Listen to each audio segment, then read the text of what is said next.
የግብርና መሰረታዊ ዩኒዮኖች እንዲሁም ህብረት ስራ ማህበራት ባለፉት 8 ወራት ከ5 ቢሊዮን ብር በላይ ግምት ያላቸው የኢንዱስትሪ ምርቶችንና ከ400 ሺህ በላይ ኩንታል የግብርና ምርቶችን ለገበያ ማቅረብ መቻላቸውን የአማራ ክልል የህብረት ስራ ኮሚሽን አስታወቀ።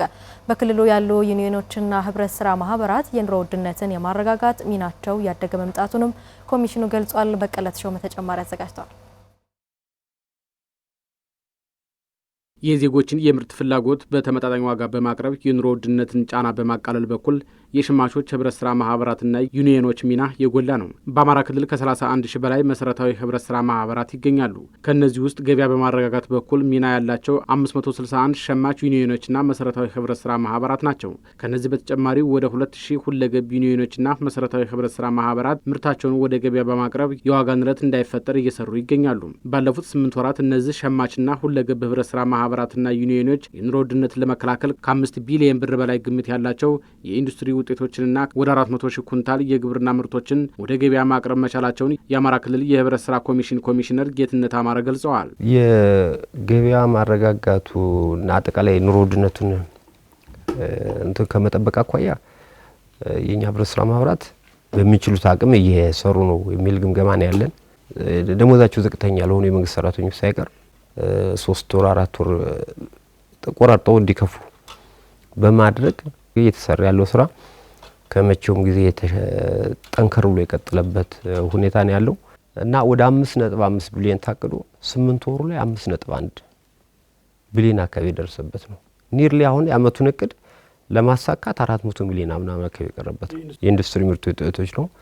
የሰብል ምርትንም ካየን ወደ 600 ሺህ ኩንታል ታቅዶ ኦልሞስት በማህበራት ብቻ እንትን የተደረገው ከ400 ሺህ ኩንታል በላይ እሱን ስናይ ጥሩ አፈጻጸም ነው ማለት የሚቻልበት አለ። ባለፉት 2 ዓመታት ገደማ በተሰራው የለውጥ ስራ የማህበራትንና ዩኒዮኖችን የገንዘብ አቅም በማጎልበት ጠንካራ ማህበራትን በመገንባት የሰው ኃይል አቅማቸውን በማጠናከር በኩል ለውጥ መምጣቱንም ኮሚሽኑ ጠቅሰዋል። ካፒታላቸው በዚያ ደረጃ ጠንካራ አይደለም፣ በተሻለ ሰው እየተመሩ አይደለም፣ አቅም የፈጠሩ አይደለም፣ አባላት የሚጠቅሙ አይደለም፣ በከባቢው ላይ ኢኮኖሚያዊ ተጽዕኖቸው በዚያ ደረጃ ስላልሆነ ሪፎርም እናድርግ ብለን በመጀመራችን ወደ ግብይት እየገቡ ነው። ወደ ግብይት ሲገቡ ደግሞ ይሄ አንዱ የግብይቱ ገበያ ማረጋጋት ነው። ሰብል ግብይት ውስጥ መግባታቸው ነው። እሱ አካባቢ ቀላል የማይባል ስራ እየሰሩ ነው። አንድ ሁለተኛው ነገር በተለይ ሁለገቦቹ አሁን ከመንግስት ዋስትና መጠየቅ ያቆሙበት ጊዜ ነው አሁን ያለ ነው። ቋሚ ነገር በማስያዝ ግንባታዎች አሏቸው፣ ተሽከርካሪዎች አሏቸው፣ ከባንክ መበደር የቀረውን ደግሞ ገንዘብ ቁጠባና ብድር